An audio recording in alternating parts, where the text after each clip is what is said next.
저도 인사하시겠습니다. 참 잘 오셨습니다. 잘 오셨습니다.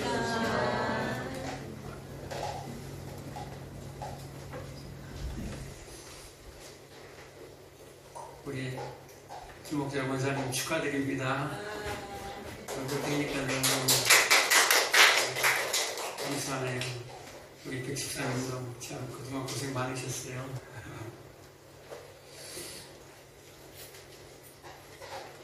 또 멀리서 또 뉴저지에 있는 줄 알았더만 메릴랜드로 이사를 하셨네. 2년 전에. 얼마 전에 며칠 전에 뉴저지에 홍수가 나서 빨리 전화해 보라고 했더만 없어서 거기에 이미 이사 가버렸네. 아무튼 반가워요. 우리 첫째 딸, 막내 딸도 같이 또 동행해 주셨네. 전 세계가 한쪽은 홍수가 나고 한쪽은 더위에 사람이 죽어져 가고 또 갑작스러운 또 지진으로 말미암아 또 수천명 수만 명이 또 맹활되는 사건들이 또 여기저기서 또 일어납니다. 앞으로는 또 점점점 더 강하게 여러분 일어날 거예요. 코로나를 지나면서 정말로 엄청난 전염병이 이런 거였구나라는 그 전에도 계속해서 이 인류 가운데 그런 일들이 왔다라는 거예요. 전쟁과 기근과 전염병으로 구약 성경에 보면 계속해서 하나님이 심판하십니다. 하나님의 악을 심판할 때도 또 하나님의 백성들을 돌이키게 할 때도 그렇게 하신다라는 거예요. 7 인의 재앙, 7 나팔의 재앙, 7 대접의 재앙이 있는데 거의 비슷합니다. 내용들이. 그런데 그 재앙의 크기가 어떠하다라는 거예요? 점점 강해진다라는 거예요. 점진적으로 점점 그리고 계속해서 하나님이 반복적으로 말씀을 하신다라는 거예요. 뭐 하기 위해서? 이 세상의 악을 다 쓸어버리기 위해서, 그리고 믿는 자들에게는 뭐 하기 위해서 이 재앙이 내려진다고 얘기했습니까? 믿는 자녀들을 돌이키게 한다라는 거예요. 지금 7 나팔을 시작합니다. 7 나팔의 어떤 내용, 첫째 천사가 나팔을 불 때, 둘째 천사가 나팔을 불 때 굉장한 것들이 막 일어납니다. 오늘 본문에서는 막 하늘에서 뭐가 떨어져요? 피가 섞인 우박이 떨어집니다. 피가 섞인 불덩이가 막 떨어져요. 어디에? 땅에. 그것이 무엇이지 도대체? 그리고 막 불 붙는 산 같은 것이 바다에 막 던져져요. 바다에 배들이 막 깨져버립니다. 이게 도대체 뭐지?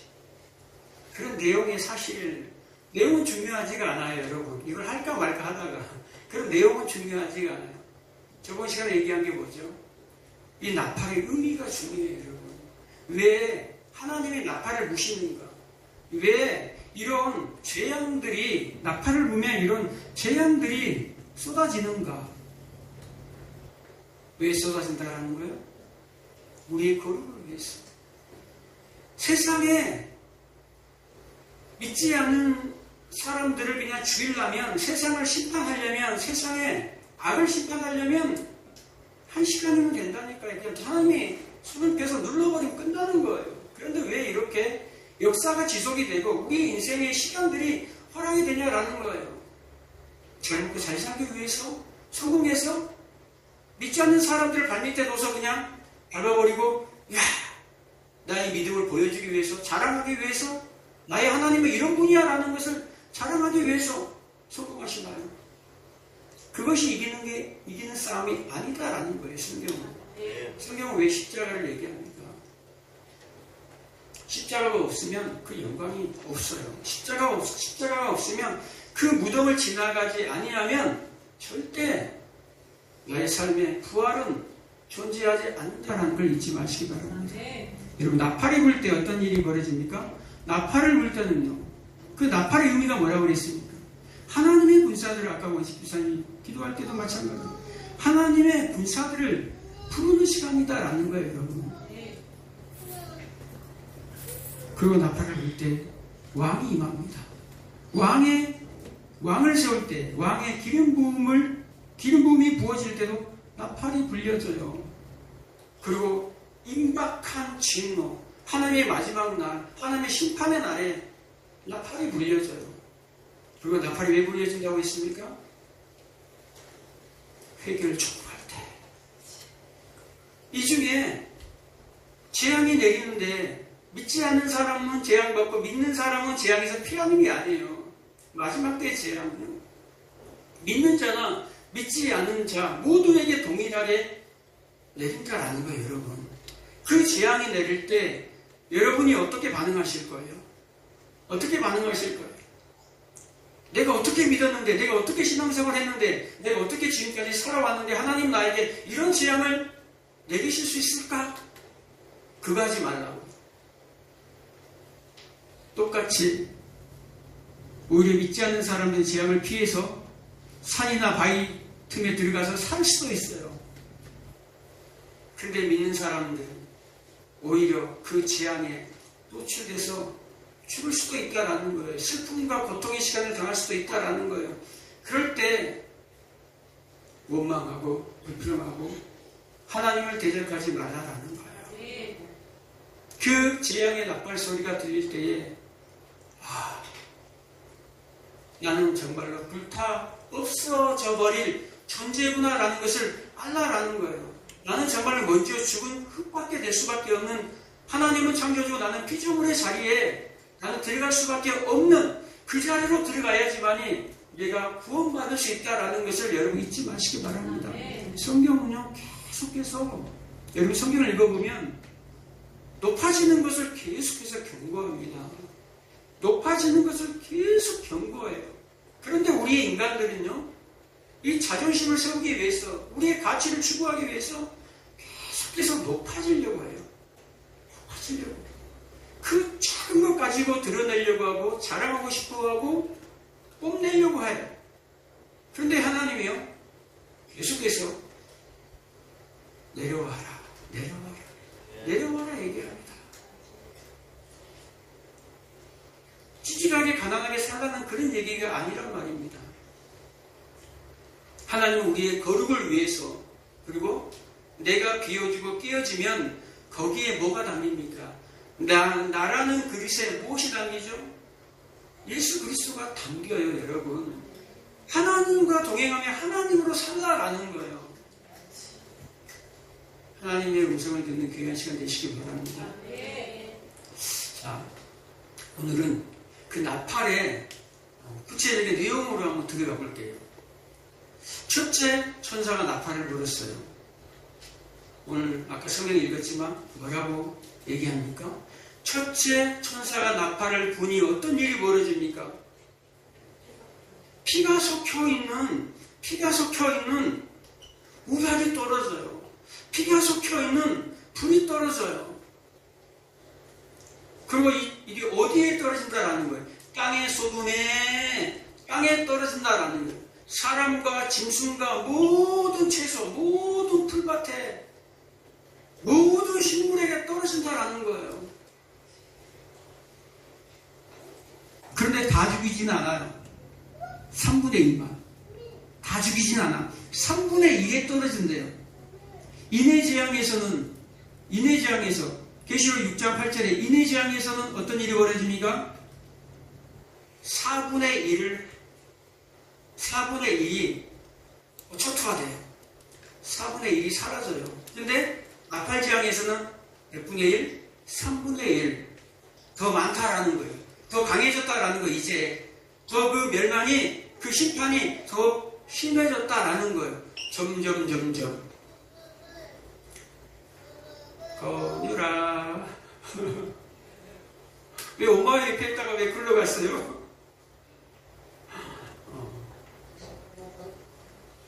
앞으로 오세요. 자, 앞으로 오세요. 자,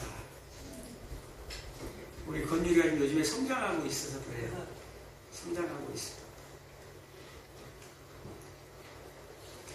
재앙이 점점 커진다라는 거예요. 그런데 오늘 첫째 천사가 나팔을 부는데 이 내용이, 이 모습이 어떤 모습 같아요?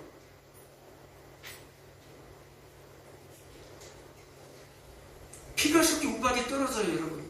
이 내용이 그대로 구약의 출애굽기 9장 22절 이하에 보면 같이 나와요. 요한이 그냥 환상을 보고 그냥 막 적은 게 아니에요. 환상을 보고 하나님께서 구약 성경에 얘기한 걸 그대로 인용해서 기록을 합니다. 요한계시록은 그냥 환상으로 도배된 책이 아니에요. 구약 성경으로 도배된 책이 요한계시록이에요, 여러분. 구약 성경을 여러분 읽다 보면 요한계시록이 그냥 보여져요. 이거 구약 성경 어디 나온 거네? 어디 나온 거네? 라고 너무너무 똑같네? 라는 생각들을 하게 돼요. 하나님께서 이스라엘 백성들을 애굽에서, 그 세상인 애굽에서 건져낼 때에 어떤 재앙을 보냈죠? 10가지 재앙을 보냈어요. 그 중에 7번째 재앙이 이 오늘 우박 재앙이에요. 우박이 떨어지는데 마치 불이 떨어지는 것처럼 불이 달려요. 막. 우박이 떨어지는데 불이 달리는 것처럼 불이 불바다처럼 되어서 그 채소를 다 식물을 태워버리는 일들이 벌어집니다. 언제요? 7번째 재앙 때, 애굽에 내린 7번째 재앙 때. 그때는요, 이스라엘 백성들은 고센 땅에 있어서 완전히 보호함을 입었어요. 그리고 세상에만, 애굽에만 심판이 임했어요. 이 얘기가 무슨 얘기입니까? 참 신은 세상에 있는 너희의 신인 신들이 아니고 우상이 아니라 참신, 참왕은 바로 여호와 나야 라고 얘기하는 거예요, 여러분. 그리고 마지막 때는 모두에게 내립니다. 지금 이 시대는요, 애굽에만 내리는 게 아니에요. 애굽 안에 누가 살고 있습니까? 지금 세상이 살고 있어요. 로마 안에, 초대교회 때 지금 로마 안에 하나님의 백성들이 살고 있었던 것처럼 이 시대도 마찬가지예요. 이 세상 신이 누굽니까? 사탄이에요. 이 세상 나라는 지금 하나님 나라가 아니에요. 그런데 세상 속에 누가 있습니까? 성도가 살아있어요. 교회가 지금 살아있다라는 거예요. 교회를 뭐라고 얘기합니까? 하나님의 나라.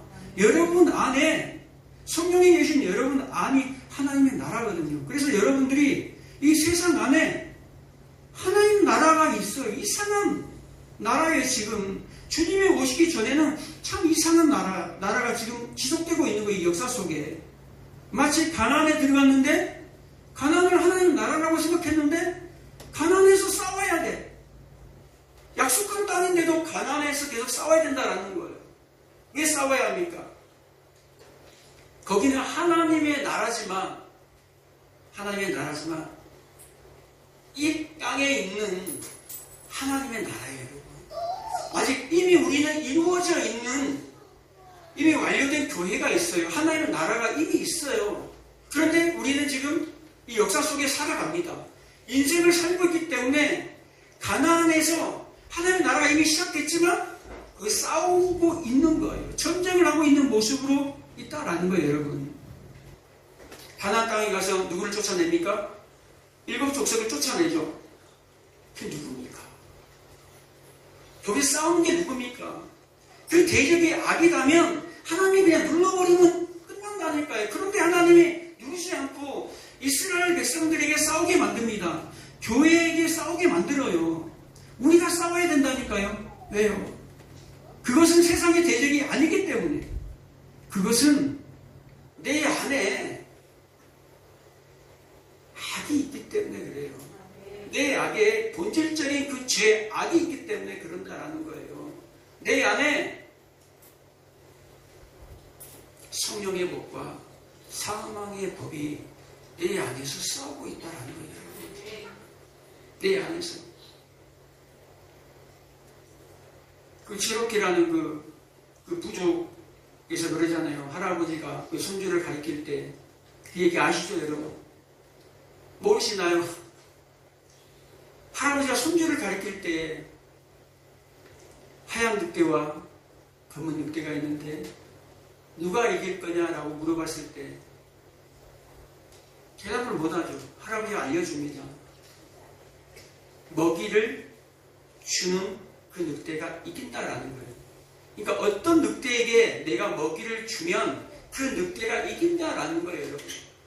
하얀 늑대에게 먹이를 주면 하얀 늑대가 이길 것이고, 검은 늑대에게 먹이를 주면 검은 늑대가 이길 거다라는 거예요. 우리 안에 그런 게 있다라는 거예요. 성령과 악이 있다라는 거예요. 내 안에 하나님의 나라가 임했지만 내 안에 본질적인 그 아담의 그 죄악이 있다라는 거예요, 여러분. 여러분, 하나님의 나라가 임했는데 여러분이 완전한 하나님의 사람처럼 살아갑니까? 아니죠. 여러분이 분노하고 원망하고 미워하고 시기심이 올라오고 질투가 올라오고 때로는 막 죽여버리고 싶은 그 분노도 일어나고 그러지 않습니까? 그것이 하나님의 나라에서 나온 건가요? 아니에요. 악이거든요. 태워질 악, 옛사람, 우리의 옛자, 그것이 태워지지 아니하면 영원한 곳에 가서 태워져요. 그것을 지옥이라고 얘기하는 거예요. 그래서 하나님께서 내 백성에게 찾아와서 재앙을 통해서 뭘 태워버립니까? 내 백성의 그 죄를 완전히 태워버려요. 내 백성의 그 옛사람들을 완전히 태워버려요. 그리고 그 안에 예수로 채워가시는 거예요. 이 땅에서 조금이라도 알고 오라는 거예요. 이 땅에서 내가 거룩하니 너희도 거룩할지어다. 거룩한 존재로 이 땅에서도 조금 맛보고 오라는 거예요. 그 하나님의 나라를 조금 알고 오라는 거예요, 여러분. 이 첫째 나팔이 불려질 때 똑같은 우박재앙이에요, 여러분.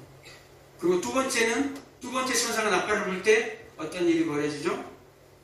불 붙는 상 같은 것이 어디에 떨어집니까? 바다에 떨어져요. 바다에 떨어져서 바다의 3분의 1이 박살이 나는 거예요. 배들이 또 박살이 나요. 이 얘기가 무슨 얘기입니까? 아니, 불타는 불 붙는 산이 떨어진대요, 바다에. 여러분 좀 상상해보세요. 여러분 머리로 상상을 해버리면 큰일 나요. 이걸 성경에서 찾아야 됩니다, 여러분. 그래서 이 시대적으로 보면 저런 일이 지금 일어나고 있는 건가? 라고 생각을 해버려요. 세대적으로 이 성경을 해석을 해버리면, 자, 여러분, 불 붙는 산 같은 것이 바다에 던져져요. 어떤 게 이게 이렇게 생각이 되지 않습니까? 화산이 폭발하면 막 터지잖아요. 그 불덩이들이 막 바다에 던져지잖아요. 그리고 핵폭탄이 터졌을 때 그 잔여물, 불덩이들이 막 떨어진다라는 거예요. 그것이 예상되지 않습니까? 좀 그럴듯하지 않나요? 그러면 성경은 해석이 안 돼요. 성경은 항상 복음으로 해석이 됩니다. 성경이 말을 하고 있어요, 여러분. 이 내용이 예레미야 51장 25절, 24절, 25절에 나와 있어요, 여러분. 불 붙는 산 같은 거예요, 여러분. 불 붙는 산이 떨어지는 것이 아니라 오늘 성경을 읽어보면 불 붙는 산 같은 것이 바다에 던져진대요. 불 붙는 산 같은 것이. 근데 이게 단수로 기록이 되어 있습니다. 불 붙는 산 같은 것이 하나다라는 거예요. 하나. 그러면 산이 아무리 큰 에베레스트 산이라도, 아무리 큰 산이라 해도 바다에 던져져요. 그러면 3분의 1이 박살 날 수 있습니까? 없다라는 거예요, 여러분. 바다가 몇 개인데 5대야. 인도양, 대서양, 태평양, 남극해, 북극해, 최소 5군데인데 산 하나가 아무리 커도 그것을 어떻게 3분의 1을 박살낼 수 있어요? 없다라는 거예요, 여러분. 그래서 산 같은 거예요. 이걸 뭐라고 얘기합니까? 예레미야 51장 25절에 보면 이 산 같은 것이 내가 바벨론을 멸망할 거야. 이 갈대아의 모든 사람, 갈대아인이 바벨론인이에요. 바벨론을 내가 멸망할 때에 이 큰 성 바벨로나라고 얘기합니다. 이 큰 산아, 이 불타는 산아, 내가 너를 멸해버리겠다라고 얘기합니다. 예레미야 51장에 보면 바벨론을 향해서 큰 산, 큰 성, 바벨론이라고 얘기합니다. 그리고 불타는 산이라고 얘기해요. 바벨론을 향해서. 왜 불타는 산이라고 얘기했을까요? 바벨론을 들어서 지금 예레미야서에 보면 바다에 던져버리겠다라는 거예요. 이 불타는 산을 들어서 내가 바다에 던져서 멸해버리겠다라고 얘기합니다. 이 내용을 그대로 요한계시록에서 이 사도 요한이 기록하고 있는 거예요. 그 환상을 보고 세상을 멸하고 있는, 세상을 지배하고 있는 세상의 왕 바벨론을 하나님이 들어서 지금 바다에 던지는 장면입니다. 예레미야는. 근데 이 불타는 산을, 왜 바벨론을 불타는 산이라고 얘기했을까요? 바벨론을 불타는 산이다라고 얘기합니다. 당시 바벨론에는 지브라트라는 이 산처럼 이 지어진, 마치 여러분 애굽의 피라미드 있죠. 이집트의 피라미드처럼 피라미드같이 생기진 않았지만 비슷하게 그렇게 산처럼 싸서 지브라트를 만듭니다. 그것이 뭡니까? 우상을 숭배하는 신전이에요. 그래서 지브라트 맨 위에, 그 산꼭대기 위에는 항상 불이 꺼지질 않아요. 왜요? 우상의 재물을 거기서 태워야 되기 때문에. 그런데 그 우상의 재물을 태우는 그 불로 인해서 어떻게 하겠다라는 거예요? 온 산을 다 하나님을 불태워버리겠다라는 거예요. 스스로 그러니까 그들은 우상을 숭배함으로 말미암아, 하나님을 대적하고 우상을 숭배함으로 말미암아 스스로 그들은 불타 사라질 존재들이야 라고 얘기합니다. 이 바벨론을 하나님이 어떻게 멸합니까? 요한계시록 18장에 보면, 18장 21절에 보면 그대로 나와요. 이 큰 성 바벨론아, 하나님께서 천사를 통해서 이 바벨론을 바다에 던져버려요. 그리고 오늘 본문에 보면 배들이 쪼개진다라고 나옵니다. 3분의 1의 배들이 쪼개진다 나와요. 그 당시에요. 고대 사회에서는, 고대 시대는 모든 이 상거래가, 모든 무역이 어디서 이루어졌습니까? 바다에서 이루어졌어요. 그래서 상선들이 배에 장사하는 배를 선선회를 하잖아요. 그 배들이 다 3분의 1이 파도가 된대요. 역사 속에서도 이런 일들이 있었어요. 그래서 그것을 세대주의자들 막 대입을 하죠. 그런데 수많은 그런 일들이 있어요. 왜 있습니까? 오늘날에도 있지 않습니까? 지금 호르무즈 해협 통해서 저는 그 뉴스의 그 화면을 보면서 불타는 그런 상선들을 보면서 그대로 이걸 지금 보고 있네? 하나님이 저것이 지금 마지막 때가 아니라, 마지막 날이 아니라 지금 마지막 때로 가고 있는 그런 모습들을 누구에게 지금 보여주는 거예요? 믿는 우리에게 지금 보여주는 거예요. 믿지 않는 사람들은요, 그걸 봐도 아무 생각이 없어요. 아무 생각이 없어요. 그냥 전쟁이 났는 것 같다 하지, 저 모습을 보고 성경의 모습을 떠올리지 않아요. 그런데 믿는 사람들은 저 모습이 지금 계시록 18장에 바벨론이 지금 멸망하는 가운데 있구나. 지금 하나님께서 바벨론을 바다에 던지니 배들이 다 깨지는 모습이구나를 잠시 잠깐 지금 보여주는 거예요. 앞으로 저렇게 될 거야 라는 거예요. 그런데 바벨론이 멸망할 때 어떻게 멸망합니까? 일시에 멸망해요, 여러분. 일시에. 요한계시록 18장에 보면 1시간 세 번을 강조합니다. 1시간이면 적하다. 1시간이면 저들이 완전히 멸망할 거야. 그리고 세 번을 연속해서 강조합니다. 울며 애통하며, 울며 애통하며, 울며 애통하며. 누가? 상인들이. 세상의 매력적인 것들을 사고 팔고 했던 그 상선들이 자신들이 섬겼던 그 우상의 제물로 인해서 자신들 하나님을 섬기는데 하나님이 줄 수 없기 때문에 그 우상을 섬기는 거예요.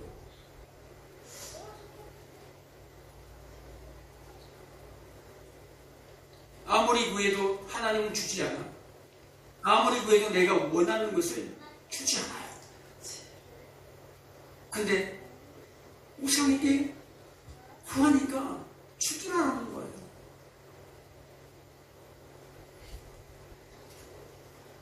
여러분 혹시 우상을 쫓고 싶습니까? 이스라엘 백성들은요, 하나님도 섬기고 우상도 같이 섬겼어요. 이스라엘 백성들이 바벨론으로 끌려가기 전에 무슨 행동을 한 줄 아세요? 이스라엘 백성들이 바벨론으로 끌려가기 전에 이게 끌려가기 전에 이스라엘이 멸망하기 전에 하나님을 절대 그들은 버리지 않았다니까요. 숨겼어요. 그런데 하나님의 재단과 우상의 재단을 같이 나눴다는 거예요. 그리고 같이 숨겼어요. 하나님이 주지 않은 것들을 이 우상에게 절해서 우상에게 내가 가져왔다라는 거예요. 그래서 그들은 절대 하나님을 우리는 버리지 않았다 하고 얘기합니다. 그런데 하나님은 뭐라고 그래요? 나는 너를 버렸다. 나는 너를 도무지 알지 못한다. 그들은 왜 다 몰라요? 나는 하나님 아는데 라고 얘기합니다. 이런 일을 하고 저런 일을 하고 저런 일을 하고 마태복음 7장 21절에 나오잖아요. 왜 주여 주여 우리를 모으시려고 합니까? 왜 문을 닫습니까? 왜 천국문을 닫아버립니까? 나는 니를 모른다는 거예요. 마지막 때 왜 재앙을 우리에게 쏟습니까? 마지막 때 왜 재앙을 우리에게 부어버립니까? 그 매력적인 그 바벨론에서 내 백성아 나와라 라고 얘기합니다. 지금 우리가 이 세상에 살고 있어요. 당시 로마는 바벨론이라고 얘기합니다. 베드로가 로마 교회 얘기할 때 바벨론 교회에게 편지하노니 얘기하는 거예요. 그대로 그게 승계가 되는 거예요. 이 세상이 지금 말은 대한민국이고 이 세상이지만 지금 이 세상은요 바벨론이에요. 여러분 마지막 때도 이 세상은 바벨론으로 표기가 됩니다. 하나님이 오실 때는 바벨론이에요. 이 바벨론 속에서 이 세상 속에서 뭐 하라는 거예요? 내 백성아 거기서 나와라. 저거 얘기하는 게 아니라니까요. 요한계시록 18장에 큰 성 바벨론이 무너졌도다 라고 얘기합니다. 거기는 귀신이 득실거린다. 거기는 각종 악한 영들이 있는 곳이야. 제발 그 매력적인 것에 손을 떼라라는 거예요. 그 세상에 그 즐거움에서 손을 떼라. 너의 발을 떼라라고 얘기합니다. 안 나와. 내 백성이 안 나와. 너무 좋으니까, 너무 평안하고, 너무 즐거우니까 안 나와요. 이 세상에서. 이 세상과 버타는 여자야. 이 가늠한 여자야. 라고 얘기하는 거예요. 그래서 교회를 향해서 얘기한다니까요. 세상 사람들에게 얘기하지 않아요. 성경은 교회를 향해서 얘기합니다. 세상과 버타지 마라. 내 백성아 세상과 버타지 마라. 그건 가늠이야. 라고 얘기합니다. 그리고 내 백성아 거기서 나와. 스스로 못 나와요. 그래서 나팔을 부는 거예요. 그 백성들이 하나님의 백성들이 스스로 못 나온다니까요. 그래서 재앙이 여러분의 삶에 임하는 거예요. 그럴 때 어떻게 반응할 것인가라는 거예요. 그래서 이 요한계시록에 쓰여있는 거예요. 지금 초대교회 성도들에게, 지금 환난받는 성도들에게, 고난받는 성도들에게, 지금 전쟁이 임한 그 성도들에게 너희들이 어떻게 반응할 것인지, 이 교회를 뛰쳐나갈 것인지, 하나님을 대적하고 버릴 것인지 선택하라는 거예요. 너희 어떻게 반응할래? 뭐 하라는 거예요? 이 고난의 시간, 이 환난의 시간, 이 전쟁의 시간은 하나님께서 나의 거룩을 위해서 허락하시는 것보다. 그리고 여러분 싸우시기 바랍니다. 어떻게 싸울 겁니까? 세상의 대적과 원수하고 싸울 것입니까? 하나님께서 오실 때 예수님께서 뭐라고 얘기합니까? 내가 화평을 주러 온 줄을 생각하지 마라. 내가 검을 주러 왔다라고 얘기하잖아요. 전쟁을 주러 왔다라는 거예요. 싸움을 주러 왔다는 거예요. 싸우라는 거예요. 뭐하고 싸울래요, 여러분? 여러분 집안 식구가 원수인데 그 원수를 어떻게 하라는 거예요? 원수를 사랑하라는 거예요. 예수님께서 전쟁할 때 어떻게 했습니까? 예수님께서 그 원수를 어떻게 싸웠냐라는 거예요. 성경에 보면 나오잖아요. 가룟 유다에게 이미 사탄이 들어간 걸 알아요. 그 원수가 들어간 걸 알아요. 그런데 예수님이 그 가룟 유다를 박살내버렸습니까? 아니에요. 원수인 걸 안다니까요. 알면서 어떻게 했나요? 그의 발을 씻겨줬어요. 그의 발을 씻겨줬다니까요. 사랑했다라는 거예요, 여러분. 우리의 전쟁은 집안에서 일어나는 전쟁, 직장에서 일어나는 전쟁, 여러분의 삶 가운데 일어나는 전쟁은 치고받고 싸우라고 일어나는 전쟁이 아니라 뭐 하라는 거예요? 사랑하라는 거예요. 사랑할 때 그 전쟁은 이긴다라는 거예요. 십자가 나무가 여러분 안에 들어와 있을 때 그 십자가의 나무에서 나오는 열매들이 성경의 열매들이잖아요. 십자가가 있을 때 여러분들이 사랑하고 용서하고 긍휼을 베풀 수 있는 그런 사람으로 된다라는 거예요, 여러분. 십자가가 없이는 절대 불가능합니다. 그래서 여러분 그 무덤을 통과하는 거예요. 무덤을 지나는 거예요. 그 환난을 지나는 거예요. 그러면서 여러분들이 만들어지는 겁니다. 그래서 재앙 올 때 뭐 하라라는 거예요? 감사하시기 바랍니다. 기뻐하시기 바랍니다. 겉으로는 표현을 못할지라도 속에서 너무 감사하세요. 환난이 임했는데, 고통이 임했는데, 고난이 임했는데, 슬픔이 임했는데, 웃으면 미친놈 소리 듣잖아요. 속에서 감사하시기 바랍니다. 영원히 지금부터 영원까지 여러분의 영혼을 책임질 그 하나님을 찬양합니다. 기도하겠습니다. 주신 아버지, 정말 감사합니다.